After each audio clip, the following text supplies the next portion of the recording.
All right. How's everyone doing? I feel like it's been a long time. Actually, probably has been 3 weeks or so. Missed doing these streams. Always appreciate hearing from everybody out there in the Left Reckoning universe. I got to be at the center stage. We got some stuff to get to today. I always am happy to take as many questions as I can in the time slot we got here. So feel free to load those up. I'll get to as many of them as I'm able. We're going to be talking in a little bit about primarily focusing on Beto Abbott, because I think there's some lessons there, but a little bit more in depth about the Texas elections. I already see we got something from Jay on that, so I'm going to hold that just for a moment. But feel free to jump in there with any questions or comments or things you might want to hear us talk about this afternoon. We got a fun bonus episode. I think we're going to release it a little bit earlier for patrons on Egypt and COP27. Both a little bit of talking about what's going to be the focus of that conference, but also very critically what's been going on in Egypt over the past 10 years, because I think a lot of Americans have forgotten that despite the revolution, there is a military dictatorship in power in the country. And they're utilizing COP27 to sort of obscure a lot of the human rights abuses that are happening in that country. So we'll be releasing that for patrons, I think, tomorrow, and we'll probably release that to the public just because I think it's one of these, and one of those things I think we need to get out there as soon as possible. But yeah, we appreciate all of y'all. We had a good time in LA. If you haven't tuned in since then, still sort of vibing off of that. It was fun. Had a good 30th birthday as well. So thanks everyone who helped make that such a special time, including Jordan, who I see in the chat. Thank you so much for hanging with us. But yeah, I mean, before we jump into all these things, I'll take some. I'll take this question real quick because it's topical. When are y'all going to have Anna on? Even better, when are y'all going to go on TYT and talk unions with Anna? Well, one, I'm more than happy to go and chat with Anna and the folks at TYT anytime. I hope. Might need to bump my video quality down. I'm sorry, y'all. Just looks like I'm a little slow. There we go. I mean, I'm always stoked to go on TYT. We'd love to have Anna on anytime too. Maybe I'm too bashful, but I always feel like with people like Anna, like she's very busy. I always feel I don't want to be too loose with her time and make her come and talk politics on our little channel, but we'd love to have Anna on anytime. We appreciate her so much. It was really fun hanging out with her. Before we get into any of these things, Cameron says, "Hey David, you know about barbecue? Do you know about that Haitian barbecue I've been hearing about?" I don't know what it is you're talking about, but undoubtedly there's a lot of barbecue traditions outside of just the kind of like Southern American ones. So send it to me. I'd be stoked to check that out. Let's see. Yeah, Anna was so gracious with her time too. The live show was fun. It was a little long, so I felt a little bad about keeping them up late on a Sunday night, but she was so much fun. I'm glad that you got to chat with her too, Joshua.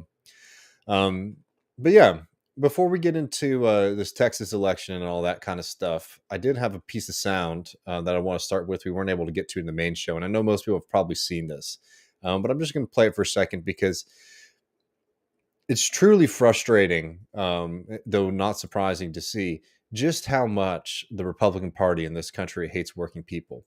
And I'm just going to play a couple seconds of this video. It's a longer one, but I just want y'all to hear the emotion in case you haven't seen it, so you know what we're talking about. Because this video came out of a barista really struggling with the not only the times that are being brought into work, but the fact that Starbucks has been understaffing Starbucks across the country. We've seen them now target union organizers all across this country by firing them. We've seen them punishing stores by lowering the people who are on the floor at a time, which makes the job very, very difficult. But here is a barista who shared this on social media, and it got picked up by the right wing. I just want to play a couple seconds of it so y'all get what they're talking about before we talk about some of the freaks who found something to get mad about here, other than being mad about Starbucks' horrible anti-worker conditions. People wonder why we need a union at Starbucks, and I am literally about to quit. like I don't know if I'm gonna do it, but like I really want to. I almost walked out today, and I'm crying in the back room right now, and I almost cried on the floor. It's just I'm like a full-time student. I get scheduled for 25 hours a week, and then on weekends they schedule me the entire day, open to close. I'm on the schedule for 8.5 hours, both Saturday and Sunday. I'm like 3.5 hours into my shift. There's so many customers, and we have 4 people on the floor all day. Only 5 people were put on the schedule, and somebody had to call out. So this goes on, and there's more complaints to be made there. But like, I really want to lay this down because it's so disgusting. I want to see the right make this argument. And two, even some people who I guess call themselves on the left who have been waging this kind of culture war against certain kinds of workers, basically making the argument that they're not the same, aren't as worthy of valorization, support, or respect as others. If you have ever worked a service job, you know that not only is it incredibly difficult, right? And it's a lot of time on the floor, all that kind of stuff, but with the customer right in your face, right, means that you have to deal with social interactions from a lot of people. Oftentimes aren't the nicest folks you're ever going to speak with. And two, when you are in a moment where you're struggling and your whole team is struggling, these people don't make it any easier for you. And there is a lot of work that goes into managing, for example, at a Starbucks, not only making the drinks, taking the orders, distributing them, but also dealing with mobile orders, which is something that has been one of the chief complaints that Starbucks baristas have been making, is that the mobile order system is completely broken in the sense that you can just out of nowhere get a massive rush of people in the store and at the same time have that, added on to by the fact that some person who's walking down the street will be there in 10 minutes is ordering a bunch of drinks on their phone, meaning that there is no way to really regulate the amount of requests that are coming into the staff, because you're just accepting mobile orders, as they're going. So that's difficult in any circumstances, but it's extremely difficult when you're short staffed, because that means that there's less. That means that each person there has to end up doing more work, which means that all of these drinks and all of the products that they're selling are going to be slower to come out, which creates these kind of crisis situations. And then on top of that, then you start having angry customers who are frustrated that it's taking so long for them to get their drink, making the job even more difficult. Add on to it the fact that this person is saying that they are a full-time student. And Lord, I sympathize so much with that because, as people know, like when I went to school, I was also working nearly full-time on top of that, which meant I had to make decisions about assignments. Like, okay, well, I'm not gonna be able to do this assignment, and I could take the 5% off of my grade here. I'll do this assignment because it's worth more, which hurt my academic performance. It hurt my ability to fully absorb all of the experiences you're supposed to be getting at university. It also took away a lot of my ability to socialize and enjoy that part of your life.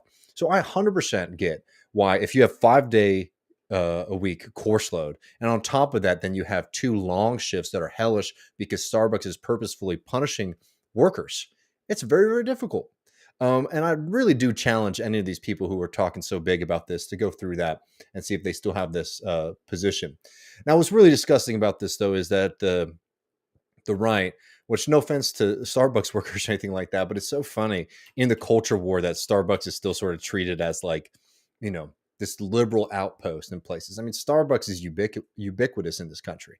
And a lot of people are going to Starbucks in like, quote, in like suburban areas in like their big SUV. And I'm not trying to get worked up about that, but it's very funny to me that Republicans still try to make it seem like Starbucks fits this kind of, I don't know, stereotype of a certain kind of urban liberal instead of the fact that it's a ubiquitous fast food chain in this country. So let's just go to one fella. I'm sure people have seen Fox News freak out about this, but I think that this is at least a little bit of a funnier one. Our old nemesis, Sebastian Gorka, who cosplays as an alpha male. Another person who's not had to work very hard in their life, says trans barrister, which is very funny to me. They mixed up the words there. Has meltdown because 8 hours a day. 8 hours is too long to work on a day. And then you have a bunch of little freaks in the GOP and folks being like, well, I've worked so hard, and how could this person not deal with working an 8-hour day? The complaint there is not that they have to work 8 hours in like the absence of all these other things. It's that it's too long shifts on the weekend after 5 days of classwork. When Starbucks promotes itself as a company, as a job that you can get while you are pursuing a degree, while you are doing other things, they say when you sign up that this is something that you can fit into your schedule and they will work with you. But as you've seen from Starbucks's brutal anti-worker practices, they are now requiring those people who they hire under the agreement that they're not going to be invading on their time, that they are going to be respectful of the fact that people have other time commitments. They're eroding that because they're wanting to wage war on union movements. They're wanting to punish workers who are standing up against the Starbucks corporation, and they're making their life hellish. And it's disgusting to see, I think, even some of the people in there who, have difficult jobs themselves not be able to show solidarity. But it's also something that is created by, a right-wing media apparatus of people who are very well paid, who are very comfortable, who do not have to go through that 50, 60-hour week situation. Trying to find targets that they can find to break any kind of sense of class solidarity. I don't know. Gorka, I think, really represents this better than anyone else because he tries to play two roles at the same time, which I find to be very, incompatible. One, this kind of fancy boy academic, right? Talks like this, and two, this like real alpha male. I'm sorry, I would not. Gorka is not somebody that I'm asking to help unload something off the back of my truck. Right? That is not somebody who when I look at him, I say, that's a man with strong work ethic. Anyway, just disgusting, nasty stuff. But let's see. I'm going to go through some questions here, and then we can get to some of these. Looking at this race here, because it's looking a little bit rough, unfortunately, for Robert O'Rourke.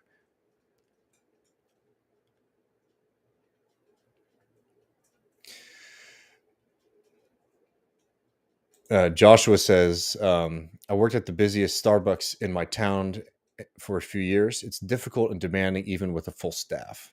Yeah, I mean, it's tough work. That's, the hours there are difficult. The customers are difficult. And, the process of making coffee, even if you're doing it really, really fast, it's limited to how much you can do, right? There is like an upper limit about how efficient you can even be with the system that they have in place. So it's not even a question about how much labor you're inputting too. Sometimes if you get flooded with orders, it's going to be slow. Justin says, I worked 2 jobs in service industry when doing my my MA work. It's ridiculous to think that you can't be stressed because you aren't an oil derrick worker or something like that. Total BS. I absolutely agree. And if they're working an opening shift, then they probably have to wake up at like 4 a.m. to get there on time. Totally. I mean, it's just like, it's an incredible, it's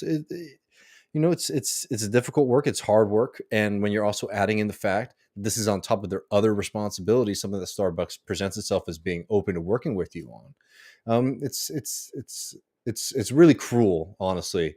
The attacks that we've seen from the right, and I can't say that I'm surprised, but it really does make you question people's ability to have any humanity or empathy, especially if you're a wealthy person like Gorka or the folks at Fox News who have made this into. Also, on top of that, like, we do a show once a week, right? And this week, obviously, we're talking about the incredible victory of Lula. But we have to make decisions all the time about what we cut and what we aren't able to cover because there's so many stories. And when we decide on a story, it's not always like, well, this story is more important than that story. We oftentimes are like, well, this might be something that we might have more insight on or ability to talk about than others. And it's just amazing to me to see professional journalists like that saying, while all these other things are going on in the country, what we're going to do right now is we're going to find a reason to harass a young person who's struggling because Starbucks is taking advantage of him.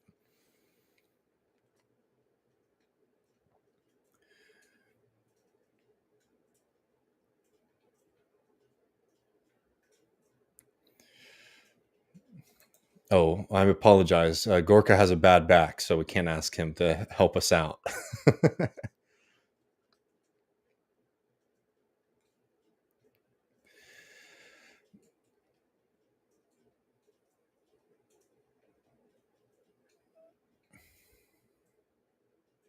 Well, I'll say this. Lenny says, I do feel punditry plays an important part in the grand scheme of things. In my estimation, organizing is seriously lacking on the left. I love to see organizers at the next live event.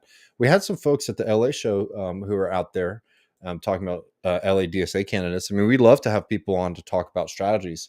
I'm going to be honest, and I don't want to throw anything at folks, but you know, one thing that's tough for us though is that people don't tune in for a lot of those programs. I remember people were getting really mad at us about not covering the successful movement in New York with Amazon, and just flat out wasn't true. We covered it a decent amount actually. The problem is all of those videos that we put out there would get like a couple hundred views tops. And I think that that's something that we can try to find ways to make that reach more people, but it's very hard actually to do content on like just organizing stuff because people say they're interested in it, but it doesn't seem to catch them. Maybe that's the algorithms or whatever. But that's one thing that puts us in a difficult position.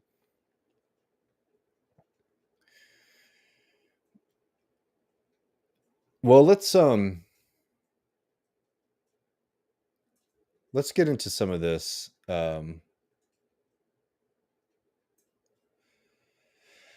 This is a good way to start, and I'll come back to Jay's question at the very top too after this.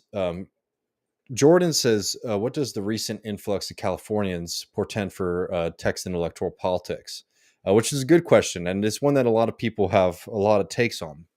I'll tell you this: one thing that's really scary about living in Texas is that we really do live under minority rule, in the sense that, as if you look at polling on most of the major issues, I think that are really like salient in this governor's race, abortion, guns, etc. Most Texans tend to have fairly moderate views on it. So the idea that most Texans, for example, support the abortion ban is not true. It's actually a very small segment of the population who support those policies.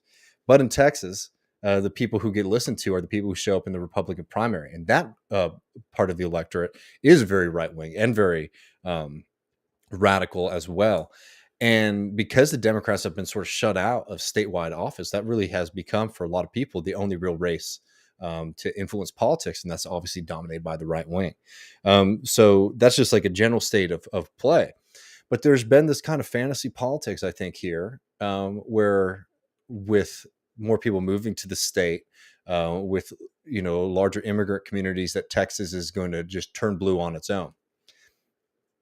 Sorry, folks, not going to happen. That's just not how politics works. And also ignores the fact that a lot of people who've been coming to Texas have been coming to Texas. Not all, but a decent amount of them have been coming to Texas because they want to live under a right-wing government. Including a lot of the people from California. I don't have the stats to back this up or anything like that, but I think it's important to push back against the other one that doesn't have the stats to back it up, that like all of these people who are moving here from California, etc., are coming solely because of like cost of living, solely because of jobs, when there is a decent amount of people who are doing these kind of right wing, they're moving to a place where they think that they can live under their right wing dream state. So I think that when you talk about the influx of new people into the state, you also have to remember that it's not a monolith, in the sense that it's like this kind of like stereotypical liberal Californian who's moving to Texas. There's a decent amount of people who are moving here and they like Republicans, right? Or at least are open to them. So the idea that this was going to shift the politics as dramatically as I think some people were claiming has just been shown to be flat out wrong. Secondly, it's the same thing when it comes to race. Liberals think that they just sort of get to own certain racial groups when it comes to voting for them. And you have to show up, you have to do the work. And you're seeing, Republicans continue. This has been going all the way back to Bush. This isn't even a new phenomenon, but it's been growing and growing. Strength in the Hispanic community in Texas with the right wing. I don't think it's done. I don't think that these things can't be reversed potentially.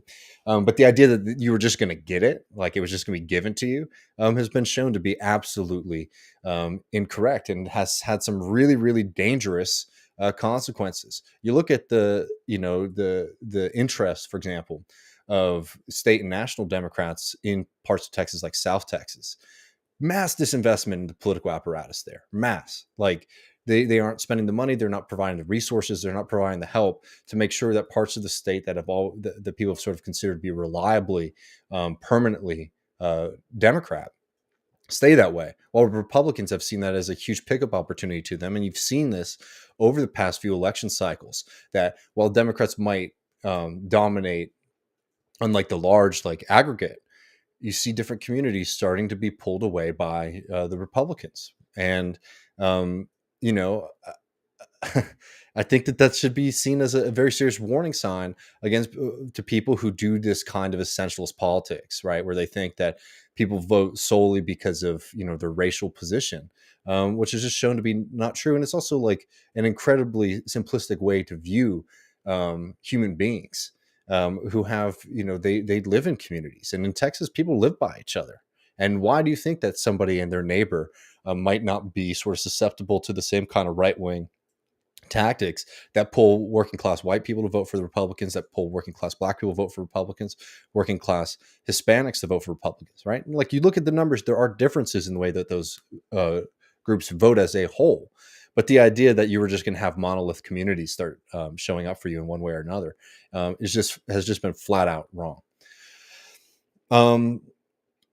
That might be a good place to jump into the rest of like a kind of preview of. And this is anecdotal too, but this is I hear you too. I talk to folks like this all the time, and I always wonder why they moved to Austin of all places. In fairness, but Bastard Man says, as a Texan, I feel like all the people who've moved here have done so because they are reactionary. Think Rogan and Musk. I talk to people all the time who say things that will just completely blow my mind, that they moved to Texas because they like Greg Abbott, which like even Republicans don't like Greg Abbott as much as some of these new folks. Like Texas Republicans don't like Abbott as much as some of these new folks do, which is very worrying.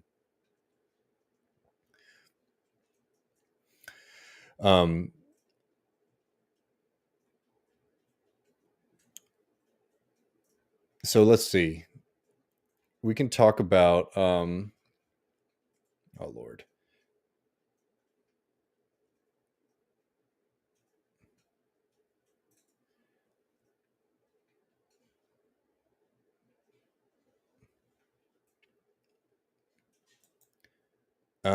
Just lastly, before we jump over to talking about the race, Jay says, David, would it be useful if you guys did organizing streams videos if you streamed on a channel like MR the way TMBS used to? Feel like that could help pull in viewers. For sure. If we had a bigger reach, it'd be a lot easier to do things like that because it makes a big difference. But let's talk about this race here. Before we get into Beto Abbott, Jay wanted to ask about Greg Casar, who I'm very happy to talk about up front because got bad news for y'all on the Beto Abbott front. But before we get into that, let's talk some of the bright spots because I think there are a few, and I think it's worthwhile to look at. So Bernie was in town over the weekend. He held a rally in San Marcos. He was here in Austin. He did two, I think, in Austin with Greg Casar, who is running for Congress here and is, destined to win. I mean, that's not really a race that's in question. The primary in that district was the one that was close when it came between Greg Casar and more moderate kind of politics. Greg Casar is a former DSA member. Greg Casar got their start in politics, really working to organize non-union or ununionized construction workers, particularly people, who might be undocumented. And then he was a city council member here in Austin for a few years and was a really, really beneficial help, not only for the city of Austin, but continuing to grow the DSA and the progressive movement here into a real force that it is today. Not all the way that we want it to be, but has grown significantly. And there are some tensions. Greg ended up pulling out of the DSA endorsement process over some things which were very disappointing regarding Israel. And I don't want to sugarcoat that or ignore it. But I do want to say that Greg is an easy vote and an easy person to support. And he'll be joining up with the other progressive members of Congress next, after the cycle. And I feel very confident saying that he will be one of the most progressive left-wing members of Congress. So that's a huge win. It's a massive win for the country. It's a massive win for Texans who are trying to build a different kind of politics. I'm very damn excited for Greg to be representing not my district, but the one right next to me. So that's a huge victory, I think, for social movement politics here, who were able to cultivate, develop, and build up a candidate who is very rooted in politics and communities here in Austin, very rooted in working class thinking, very rooted in general kind of anti-imperialist sense, very rooted in fighting for things like Medicare for all, very rooted and also understanding how you can get things done even when you don't have, for example, like supermajorities. He was able to do that here. And Austin's dominated by Democrats, but a lot of the people who are Democrats, aren't necessarily, hardline progressives. So Greg has had an incredible political career so far. So I'm very damn excited for him to be coming up there. And did want to shout out, this is actually one of my favorite taco places around here, Nixta, in East Austin. And there's Bernie, which I would like to know what he snagged. Look, he might have gotten the duck carnitas there, which is actually one of my favorite things. So I want to start with that because I think it's very exciting to see I'm able to vote for somebody, for example, in my school board election, who's a DSA member at the school district that I went to as a kid. Very excited about that. There's excited propositions here in Austin and all across the state. So there's a lot of really important and good groundwork that is being done in the state of Texas. So I don't want this to be all doom, but we're going to go to the top of the ticket because that's where a lot of people look at their, look to see what's happening in politics. And I'm going to talk a little bit about Beto and Abbott. And we talked about this throughout the program. We weren't able to cover it this week in depth because we were obviously talking about Lula. Next week, by the way, we're not doing our show on Tuesday because Matt's going to be doing live coverage, Majority Report, but we're going to be doing a full breakdown of the midterm elections everywhere else next Wednesday, probably same time slot, 7 Central. But before we go into it, I mean, let's talk about this race here, because a lot of hope has been pinned on Beto basically being the one who's going to be able to vanquish decades now of Republican control of the state. And it's not looking too good, y'all. And it's also very worrying to realize that not only is this a loss for that movement, it would also be if Beto is not able to turn things around in the next few days. It really puts Abbott in an incredibly strong position. So let me start with this right here, because I think a lot of people, even Texans, don't know about this. Texas continues to declare a state of emergency over the COVID-19 pandemic, which might sound very surprising to a lot of folks, in particular a lot of Texans who haven't seen any kind of COVID measures in a long time here. But this is just the other day, October 19th, 2022. Governor Abbott renews COVID-19 disaster proclamation in October 2022, which he has continued to do since the outset of the pandemic. And why would he do that? Abbott, presents himself as the anti-COVID governor, right? Somebody who has been very hostile to basic public safety measures. It's because the office of the governor in Texas is constitutionally a very, very weak position compared to other states. We have what's called a weak governor system, where most of the power is supposed to come from the legislature. The idea for that is that the legislature is a lot closer to the people. We have more influence and control over that. And people, for better or for worse in Texas, when they wrote the Constitution, were very, very worried about centralized power. But for somebody like Abbott, who has very grand designs, not only for this state, but I would also argue on the nation, that's a big problem. And Abbott looks like, if he's able to win, will be the longest serving governor in the state of Texas's history. And he's also doing so after years and years of statewide domination from the Republican Party.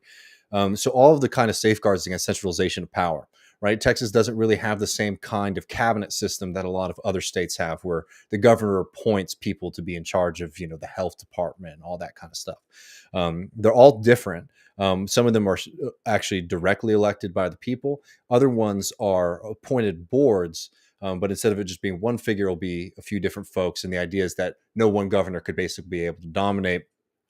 They have to deal with people with other political positions and persuasions, and also that no one governor could just use that as a spoil system, right? As in the sense that you reward your friends and political allies with positions of power. But because the Republicans have been in control for so long, all of those parts of government are extremely loyal to Abbott. He inherited a very, very centralized system from Rick Perry, and he's taken it to a whole other level. And he's used COVID-19 to override the authority of county and city governments across the state of Texas.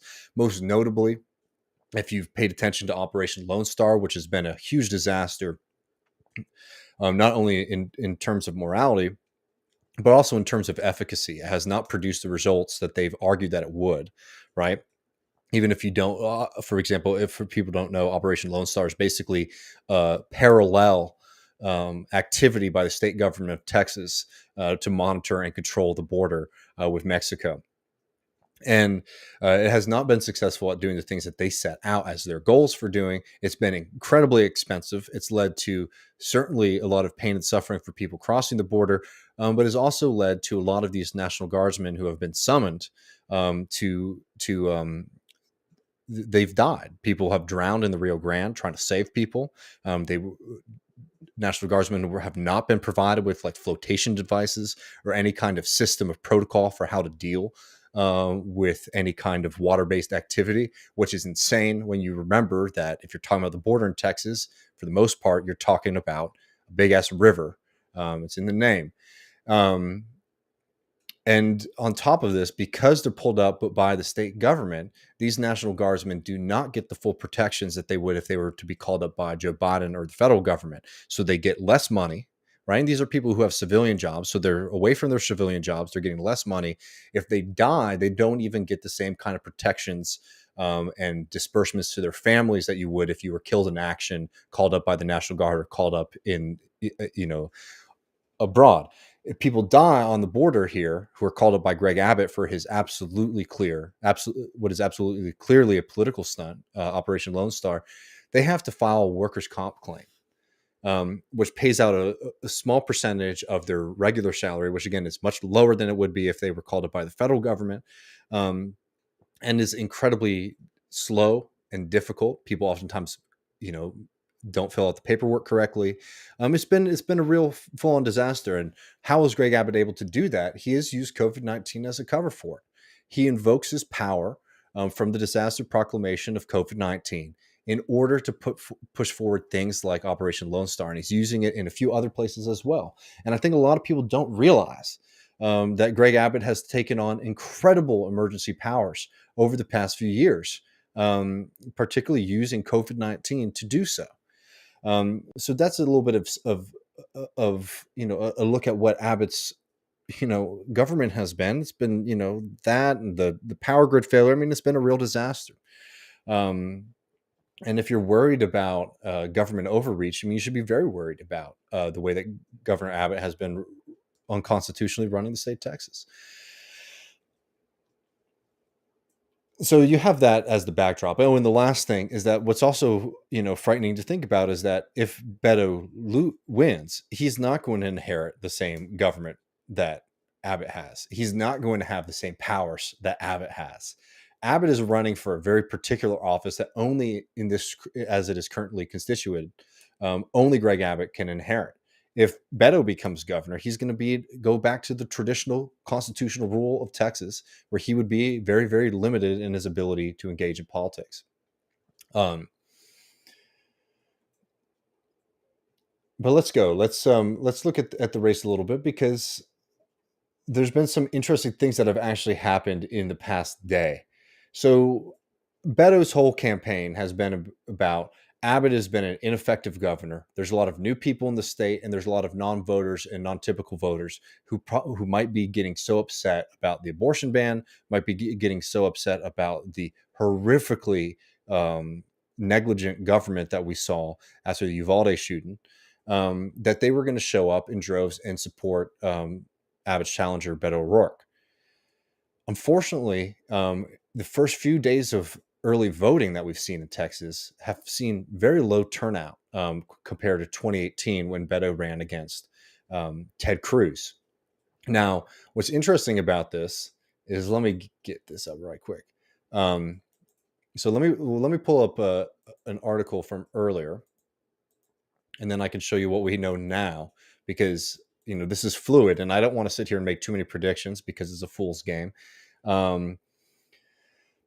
But there were a lot of pieces out. This is Texas Tribune about low voter turnout in Texas.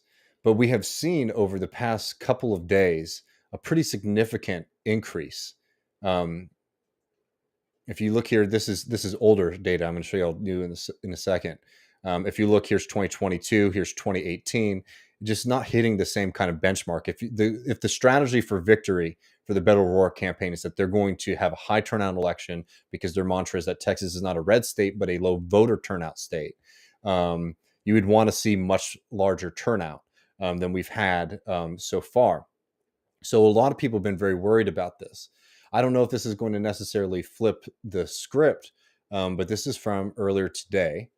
We've seen a pretty significant increase in voting.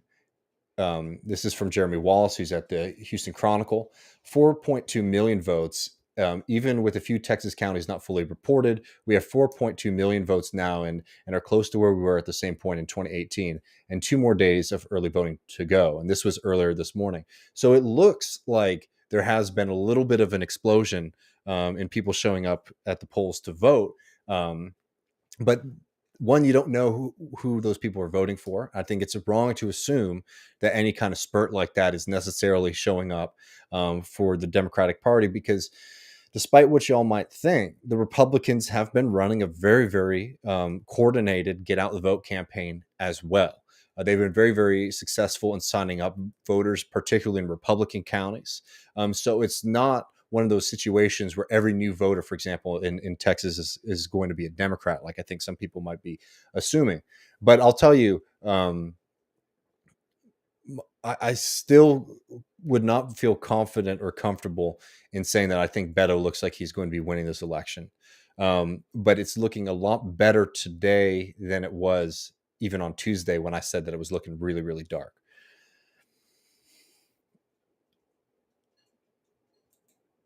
Let's look. So there's that. Now I'm talking a little bit like horse race stuff, but this is important. Before we get into some of the actual like real politics here, a shitload of money has been dumped in this campaign, very likely to break records. Let me see where I put that.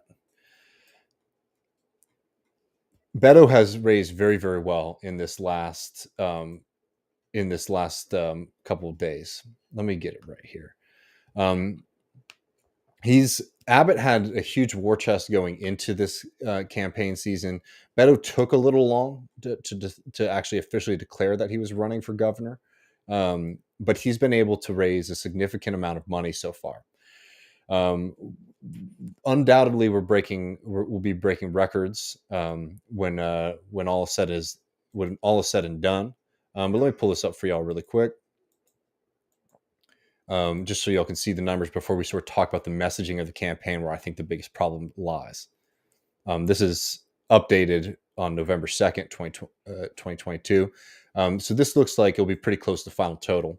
Beto was able to raise $76.6 million and it spent $70 million to Abbott, $70 million raised and $125 million spent because he has very, very deep has a very, very deep war chest, and he also didn't run for president in 2020. This is an interesting stat here. How many donations came from within Texas? Greg Abbott, overwhelmingly, 83% of his donations have come from the state of Texas, while O'Rourke, the majority come from Texas, but he has received 40% of out-of-state donations. Beto has way more small dollar donors than Greg Abbott. Not too surprising when you think about who the Republican Party represents. Abbott is primarily energy, finance, real estate when it comes to his major donors. Beto, unsurprisingly as well, also finance, Soros, healthcare, and a little bit from the energy field. So the point here is that it looks like when it comes to money, you can't make the complaint about money when it comes to Beto's campaign. So you have to go down to strategy, messaging, and then the kind of political reality of the makeup in the state of Texas. As I said earlier, Texas is a state that is governed by minority politicians. What I mean by that is the fact that the politicians who run the state of Texas have ideological outlooks that are very out of line with the vast majority of Texans. So the argument has always been from the Democratic Party that we just get the money right, if we just get voter turnout right, we're going to flip this state and it's going to happen very quick. But these things seem to be much, much more stubborn than that, because the advantage for the Republicans is that there is a set of voters who are going to show up and they're going to hit the Republican ticket every single time, right? They have big money behind them, but as we've seen, Beto was able to raise enough to at least cut into that, right? They spent fairly similar amounts. So Beto was able to eat into that advantage of Abbott. So then the question is, can you mobilize voters to come up and vote for you? And we've seen this big push in the last couple of days, but I'm very curious if it's going to be enough. And I also think that it's wrong to assume that any kind of early voting that we're seeing is necessarily people voting for the Democratic line, and particularly for Beto O'Rourke. Trump, because of all of the kind of election doubting that he's been doing, I have no doubt about it, has suppressed the Republican vote when it comes to early voting. So I'm sure there's going to be a lot more in-person voters. A lot of people who vote by mail in Texas tend to be wealthier, more rural Texans who lean very much to the right. You've seen a significant decrease in those voters. So the question will be, do those people actually show up to the polls next Tuesday, or do they, or do the Republicans sort of shoot themselves in the foot with all this kind of election downing stuff that they've been doing over the past couple of years? So anyways, that's the playing field. Let's look at the last couple of messages from Beto and Abbott to sort of talk about what these campaigns have been about, and maybe some of the lessons we could draw as we're getting closer to figuring out who ended up winning. So this is one of this isn't an ad, but this is Abbott very recently on Fox News town hall in Houston, talking about his outreach to Hispanic voters in Texas. Community. No governor has gone down to the Rio Grande Valley more than I have. We're constantly reaching out and connecting with the Hispanic community. And like your other guest tonight, the policies that I'm running on are the policies that the Hispanic community supports. They believe in hard work, entrepreneurs, and hence they want a state that creates jobs and a strong economy. As we gather here tonight, Texas has the fastest growing economy of any state in the United States. Also, Texas, since these folks reelected me, Texas has added far more new jobs than any other state in America. Texas is the place for economic opportunity. But at the same time, Hispanics, whether you're on the border or in Houston, Texas, or North Texas, they don't want Biden's or the Democrats' open border policies. They want a secure border. And because Biden is not doing it, they have to have a governor step up and secure the border. And that's exactly what I'm doing by taking unprecedented action to build a wall, to deploy the National Guard to secure the border. And those who make it in, we're going to bust them up to sanctuary cities, to New York, Washington, D.C., and elsewhere. Okay. Such a jacket. And that's Abbott's pitch at the end. He's doing border and the economy. Border issue, whatever you feel about it, that is going to be one that is the Republicans are seeing, and you're seeing it across the state. Has been in play for a long time. They think that that's a winning issue for them. They think that that's something that motivates people to come out and vote for them. But if you look at Abbott's campaigning over this past week, his message has been honed in on one thing: the economy. And look, the Republicans, we know what they represent. They represent less regulation while also incredible handouts to wealthy Texans and Americans. Look no further than the Texas grid, which failed because it is the most over-marketized and profit-seeking grids in the country. An absolutely disastrous system that led to the deaths of people during Winter Storm Uri. But Abbott is making the play: border and economics. High gas prices, high inflation. Are you against that? You vote for me. That's what his message is going into this, the finality of this election. And it's been very worrying to me. You see National Democrats, pundits making this point time and time again, that talking about inflation, talking about bread and butter issues like this is a distraction. Democrats shouldn't be doing it, which I think is really going to shoot them in the foot. Because there's no doubt about it. If you see your gas prices going up, that affects your life. That affects your ability to get to work. That affects your ability to survive in this society. Yes, we got to get off of fossil fuels, but until then, you need to have cheap and affordable systems for people to be able to do the basic functions of life. And in modern society, transportation is one of those. We can't build up rail overnight, right? So you got to be able to do two things on that, and I don't think that they've been particularly good on it. Inflation is one thing that there has been this weird ass thing on the left lately to act like inflation is not a problem. We talk about inflation on this program. We talk about how the right and the Federal Reserve have been using inflation to wage war on working people, and that is bad, right? Because one, increasing the rates at the Federal Reserve is not going to curb the inflation. Even the Federal Reserve has admitted as much. But why play this game where people, if they're having to pay more for groceries, if they're having to pay more for services, ignore it? It's a very easy move to make. Why are gas prices so high? Is it because Biden and his radical green agenda have shut down drilling in the state of Texas? No, it's because oil companies have made a decision that they can sit on their profits instead of increasing production, lowering the price of gas in the state of Texas and more broadly in the United States. The increase in prices at the grocery store, the increase in prices at the gas station, these are decisions by the people who control resources in our society to squeeze as much profit as they can out of you. You can make an argument about inflation that doesn't necessarily say we need less environmental regulation, we need less social programs, and instead point it at the people in society who are creating the inflation, which is the ruling class, the wealthy, the capitalist class. But you see this silence from the Democratic Party on that, and it's so insane. Because if you talk to normal people, they are worried about this, and understandably. How can you build this kind of coalition that the Democratic Party here talks about building if you continually turn your back on these issues for working people? Now, let's give him his credit. Here's Beto's final ad of the campaign season. Let's hear what he's talking about. Let's hear the tone that he's talking about so that we can make a judgment going into Tuesday, and then we will learn the results. I don't think Greg Abbott wakes up wanting to see our kids shot in their schools, or for our property taxes to go up $20 billion, or for the grid to fail. But after 8 years, he's been unable to fix these problems. He's failed us. As governor, I'll protect our kids. I'll pay our teachers. I'll expand Medicaid. I'll lower our property taxes, and I'll fight to make sure every woman makes her own decisions about her own body. I'm asking for your vote. Let's turn the page on Greg Abbott and move Texas forward. So there you go. I mean, there's no doubt talking about abortion, talking about what happened to Uvalde, which Abbott has been so slippery and disgusting on, in fairness. Those are things that you can fairly hit them on. Talking about property taxes, which for people who aren't from here might not know, property taxes are extremely high.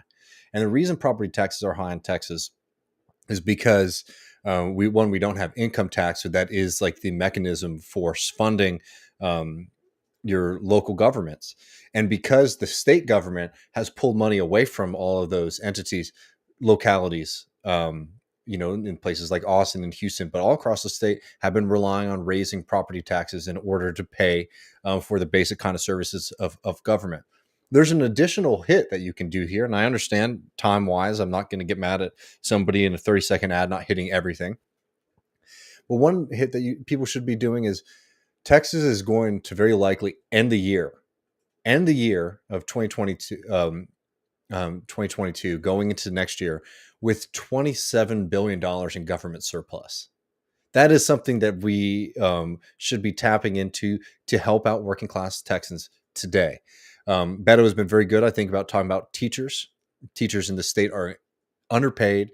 Abbott is coming up with all of these kind of schemes to import teachers from other states and other countries to deal with the teacher shortage. The solution is very simple. You shouldn't be putting teachers on the front lines of culture wars, which the Republicans put them on, and you should be adequately funding education in this state where teachers aren't living in poverty wages, right? So these are like, Beto touches on these things. So I don't want people to get the wrong impression that Beto has been silent on this stuff.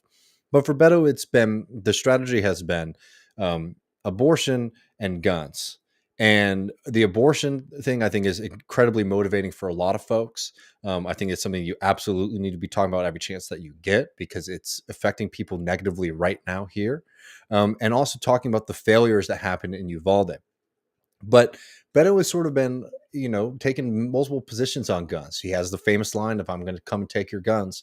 And the question is that after Uvalde, would that no longer be a problem for him? Would there be more and more appetite for stricter gun laws in Texas? There already is an appetite for laws that are different from the laws that we have on the books now. You look at polling across the state, people do not like the open carry. The police don't like the open carry, right? So there's a lot of wiggle room there. But I think a lot of people here, the full AR ban, I don't think is a winning issue, and that's been something that's been throughout the campaign. You could feel differently than me about that, but I haven't seen that sort of have that kind of cross-based support that Beto needs to be creating to take on Abbott. But what's really worrying for me is going into this election as early voting is ongoing. We're going into Tuesday. The Beto campaign Abbott has been a failure, and we need to do something different. Which I agree, but is that something that is going to get people who don't typically vote to show up and vote? Is that going to get something? Is that going to be something that is going to get people who might have been on the fence about voting but are registered to show up and vote? It's not looking as strong of a pitch when you factor in the low voter turnout in the state of Texas regularly, and the fact that the bases that are mobilized have been very Republican. Democrats are, no doubt about it, they're going to pick up votes in areas where they haven't in the past.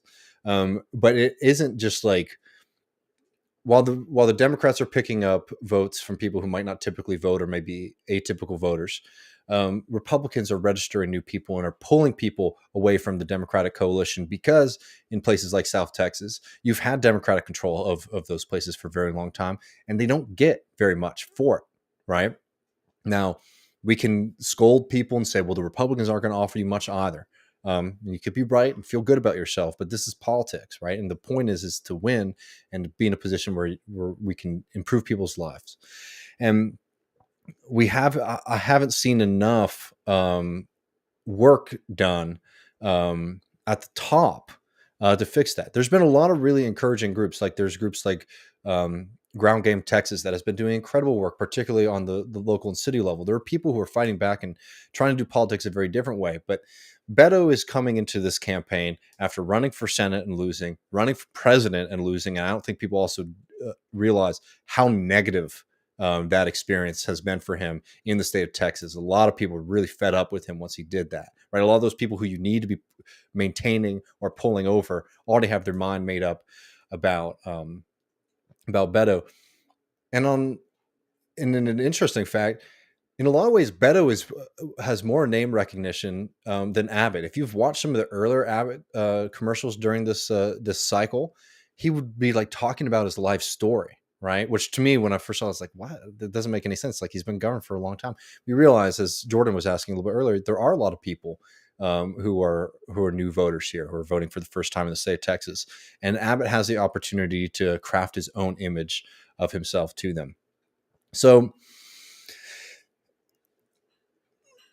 I think a lot of people thought that abortion and Uvalde were going to just sort of move the population in a certain way, and it's not looking as strong.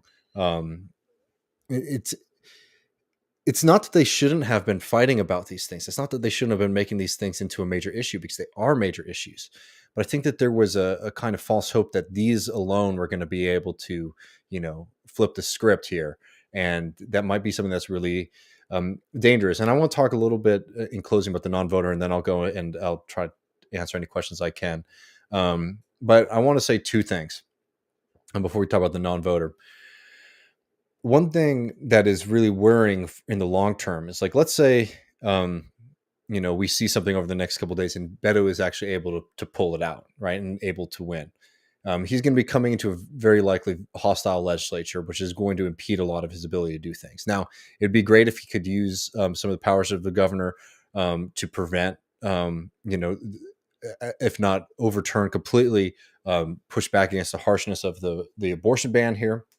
It'd be great if we could see him do something about marijuana in the state, which is also something that he's been running on. But what's worrying about this is so that's best case scenario. Beto's able to pull through, and we're able to get some reforms. I'm not somebody who's enamored with Beto O'Rourke very much, but I'm going to go and cast my vote for him. It's not really a complicated one for me. So I hope that that's the case, right? As somebody who lives here and is worried about people and the horrors that they've been under. But what's really worrying to me is so much money has been spent on the Beto campaign. So much energy has been spent on the Beto campaign that, one, you get this kind of dissatisfaction with people who got brought into it. And two, because the state Democratic Party, I'm not talking about the Beto O'Rourke campaign, I'm talking about like the actual organization, Texas Democrats, is so top down. They have been, not just in this cycle, but almost every cycle of my lifetime, unable and unwilling and uninterested in, one, expanding the base of the Democratic Party. That means like you show up to some of these meetings, they don't like newcomers, and investing in races in the state of Texas. There are a shitload of races in Texas right now where there's only a Republican on the ballot because the Democrats didn't even put up a challenger, which that's malpractice from the state Democratic Party. And because so much of the apparatus in this Beto campaign, so like, let's say it's close, right? Let's say that it is with like 2 or 3 points, right? That's the Beto campaign. The state Democratic Party doesn't inherit that infrastructure. So this is one of those things that's being constructed that in victory or defeat is very likely to disappear from the scene, which is really damaging for the future of Texas politics, because you don't put yourself in a position where somebody else can rebuild on that. You would have liked to have seen Beto showing up a bit more with the other people who are running for attorney general, running for lieutenant governor, right? He does events with them, don't get me wrong, but it's not like a one ticket mind. I think a lot of people don't even know the names of folks who are running for some of those offices, which in the Texas system are extremely important. So I'm not feeling tremendously confident going into Tuesday here. I think that there's a lot of really encouraging things that I've been excited about for a long time. I'm very excited to see Greg Casar in Congress. I'm very excited for some of the ballot initiatives that we have here in Austin and some of the other initiatives that we have in cities all across the state. So it's not all a wash. It's not all doom and gloom. But they got to fix this fucking party, man.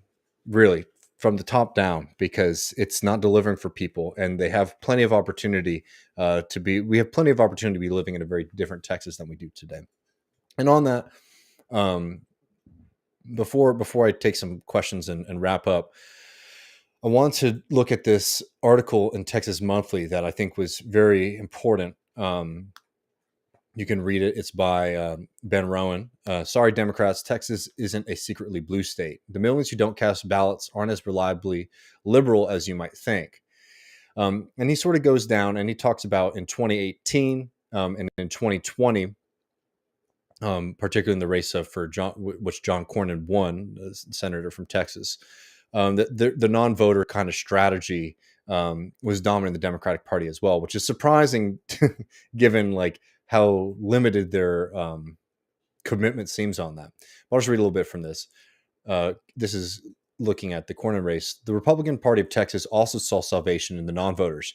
In July of 2019, GOP chastened by Cruz's narrow victory by the loss of several legislative seats in the suburbs of big cities, assembled a team of election whizzes who'd helped the party in the past before leaving for work in states with more contested races. Karl Rove, a key architect of Texas's transformation from a Democratic to a Republican state in the 1980s and 90s, had moved on to the national arena but returned to advise the state party on voter registration efforts. Also returning to his roots was former Texas GOP chair Steve Munstretti, who'd overseen Republican sweeps in 2010, 2012, and 2014 before helping out Rand Paul and then helping Trump and then working the Trump White House.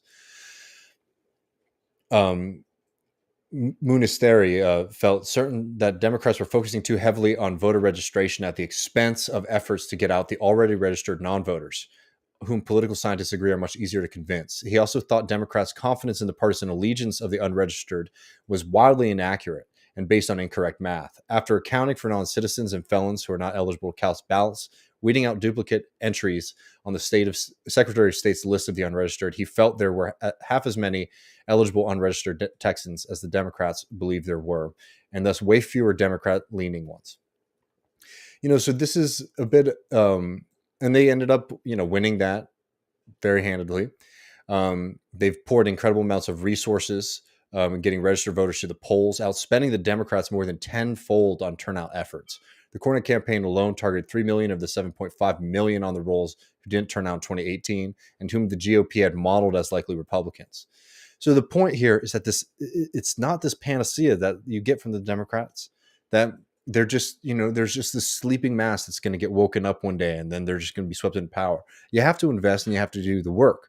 And so much of the focus of the Democrats under Biden and over the past few years has been on suburban voters who are very fickle. They didn't like Trump because they didn't like his antics, but they like a lot of the things that he's running on. And Republicans are very happy to pick that up.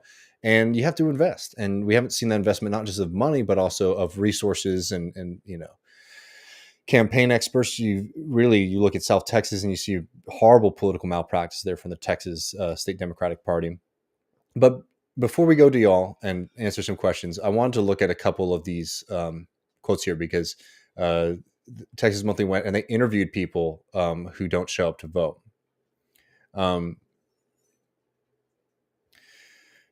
I just want to read some of their quotes because this gets to one of the points that we make on this program a lot, actually, about what we call voter depression versus voter suppression.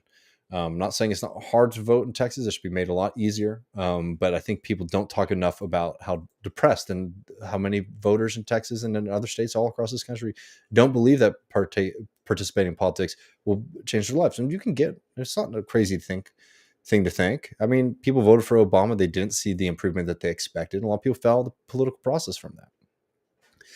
Outside of Dollar General in El Paso, where turnout in 2020 was 54.6%, and as recently as 2010 was below 25%. I met two Hispanic government employees who told me they won't head to the polls in November. Mario, a 27-year-old, said he hadn't voted since casting a ballot for Obama. He could list some of Obama's legislative achievements that he supported, including the passage of Dodd-Frank, which imposed new regulations on financing firms.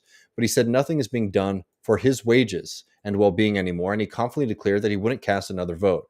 I just believe that none of the candidates offer anything and actually go through with it.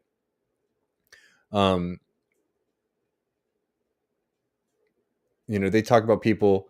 Tim, a compressor operates, told me that a compressor operator told me that Democrats have had a lot of good stances that are good for the general public, corporate taxes, unionization in a kind of backwards way, race issues. But he said O'Rourke had lost him. The whole take your guns thing, it's too intense. There's little polling on non-voters, but when you look at what they think, a lot of people, it's not that they're necessarily ignorant or that they don't think there's not policies that they prefer or even politicians that they like. It's they don't think that showing up for one of these people, helping them up in their life is going to help them. And this is just very nuts and bolts politics that the Democratic Party has gotten so bad at doing, because you see people who want things like Medicaid expansion. They want things like stricter regulations on the rich in this country. They want things like higher unionization rates in a government that will actually enforce workers' law, but they don't think this is a viable way to do it. And look, as somebody who's not a Democrat myself, I totally get where they're coming from. These are the kind of lessons that I think is really important for us, especially people living here, know that the analysis from the Democratic Party that people are just going to show up one day is wrong. We have an uphill battle because a lot of people, when you go and you talk to them about things like just transition, like things like Medicare for all, they agree with us, but they say, I don't think that's going to happen. And we're in this difficult position where a lot of people associate our politics with the Democratic Party's politics. And we have to find a way to put up wins on the board that motivates people to feel like showing up to vote for maybe a progressive like a Greg Casar or something like that is beneficial to them. And overcome the distrust, the rightful distrust that a lot of people have about anybody who knocks on the door and says, we have a campaign that's going to help you out. So difficult position that we're in. I think that it's important to remember all hope is not lost when it comes to the things that we fight for. There's a lot of support for them. But the people who are in charge of this system right now, both economically and the people who run our government, don't really have the answers. Well, let's see. I'll be happy to maybe take a couple of questions. I know this has gone on a little bit longer, but I hope that was interesting. I felt a little bit of malpractice not to have something on the books before we jumped into this. And again, like when it comes to predictions, I mean, I'm feeling like it looks like Abbott's gonna win. But I don't know. Maybe we hear more about the way votes turn out today and tomorrow and on election day that changes that. But I think that there was a lot that could have been done here to at least make it closer in the positive side than I think that it's looking like it's going to be.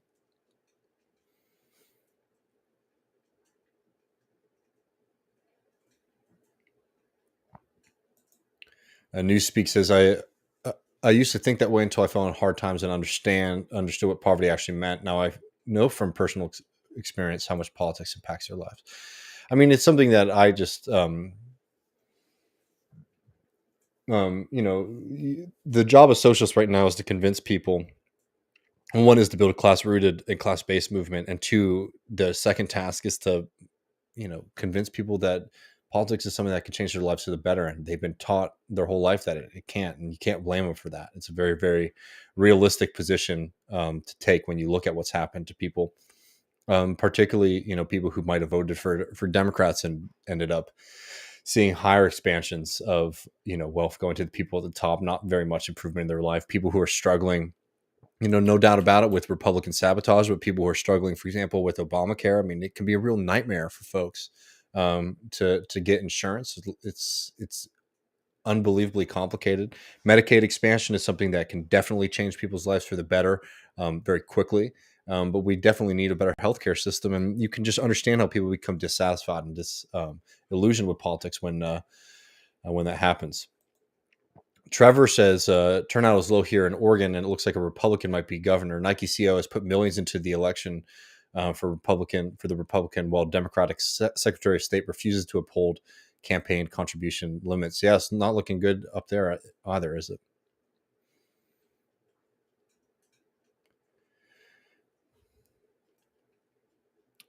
Okay, I'm at the end of the chat. It takes a second for it to load up.